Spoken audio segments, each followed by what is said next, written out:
So I have a method I like to use for multiplying polynomials together, and you can use it even on small polynomials, but let me use an example of pretty small polynomials to start.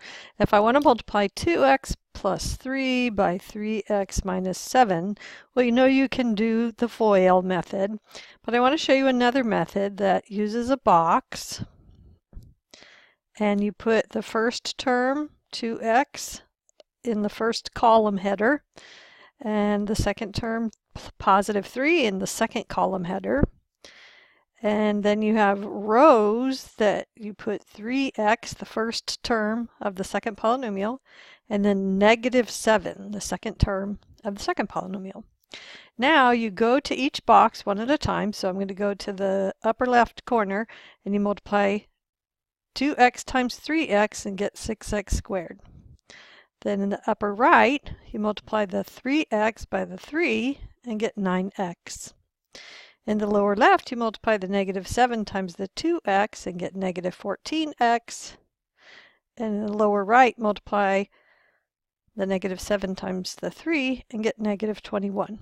So the nice thing is the like terms are right near each other geographically, so you don't have to look as far for them. They're right near each other. So you're going to get 6x squared minus 5x minus 21. So you won't get a different answer this way because there is only one answer to what's the product of these two polynomials. But I find this way really convenient, especially if you have bigger polynomials. So let's look at a bigger polynomial. Suppose I have 2x plus 3, and I want to multiply it by 7x squared minus 9x plus 4.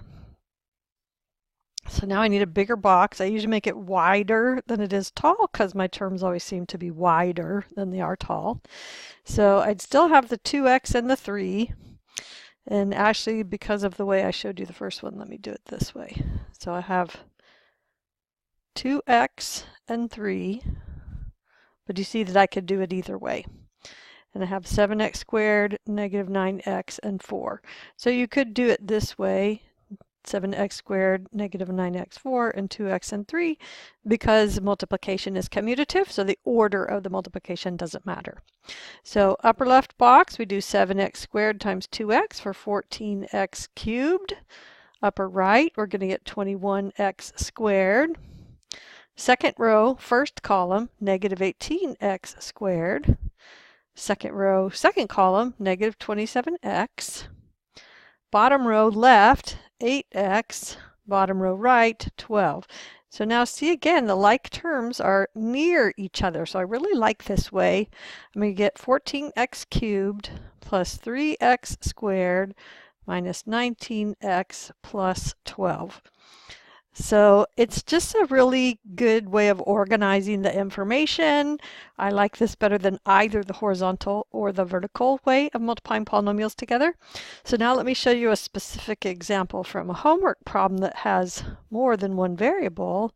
So I have xy plus 5 times x squared y squared minus 5xy plus 25.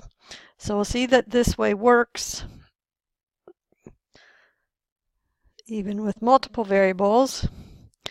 So I did it again. Ignore these. So I have x, y, and 5 here, my first term and my second term of my first polynomial.